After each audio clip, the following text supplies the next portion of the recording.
توحید پرست ہو جائیں، اللہ سے شرک کرنے سے باز آ جائیں۔ اللہ کی قسم ہماری حالت ایسی ہے، ایسے بھی بدبخت لوگ ہیں کہ سنت ابراہیمی ہے، خدا کے نام کی قربانی ہوتی ہے، لیے جاتے ہیں فلاں سرکار کے سامنے ذبح کریں گے، فلاں سرکار کی نام کی ذبح کریں گے، فلاں کے نام کا نذرانہ پیش کریں گے۔ ہو جاؤ کائنات کے لوگوں، پوری کائنات کے اندر مشرق سے لے کر مغرب تک، شمال سے لے کر جنوب تک، پوری کائنات کے اولیاء، اتقیاء، اصفیاء، ادن ادنا، اعلیٰ محدثین، مجددین مل جائے، کسی ایک کے نام کا نذرانہ پیش کرے، میرے رب کو کسی کے نذرانے کی کوئی ضرورت نہیں ہے۔ اللہ کی قسم میرا رب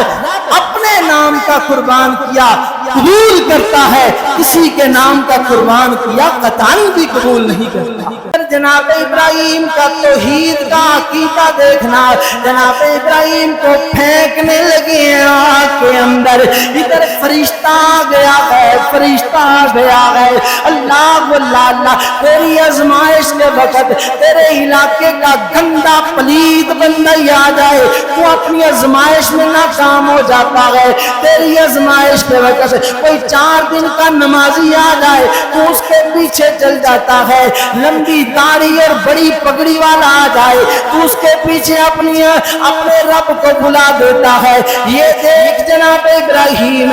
آگ میں جانے لگے ہیں، ادھر فرشتہ ہے، لوگوں فرشتہ ہے، فرشتہ ہے۔ یہ بات میری بڑی سمجھنے والی ہے، کاش کو تیرے دل میں اتر جائے میری بات، یہ میری بات سمجھنے والی ہے۔ وہ لوگ کہتے ہیں جی چھٹو مولوی صاحب اس ولی دے تسی مقام نہیں جان دے، چھٹو مولانا اس جناب پیر صاحب دی عظمت نو تسی نہیں جان دے، انہاں محنتاں کیتیاں نے، انہاں دیہاڑیاں، انہاں جناب انہاں چلے کٹ کٹ کے محنتاں کیتیاں نے۔ میں کہنا چاہتا ہوں ادھر نبی ہے، سامنے فرشتہ ہے، آگے آگ ہے، اللہ اللہ، آگ میں پھینکنے والے ہیں، قوم والے پھینک رہے ہیں، ادھر فرشتہ کہہ رہا ہے، فرشتہ کہہ رہا ہے ابراہیم میں بچا لیتا ہوں، میں بچا لیتا ہوں، آگ بجھا لیتا ہوں، تجھے اڑا لیتا ہوں، یہاں سے نکال لیتا ہوں۔ جناب ابراہیم نے فرمایا اے فرشتے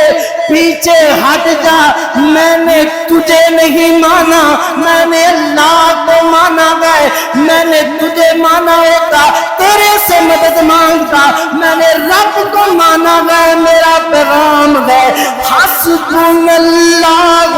ونعم الوکیل۔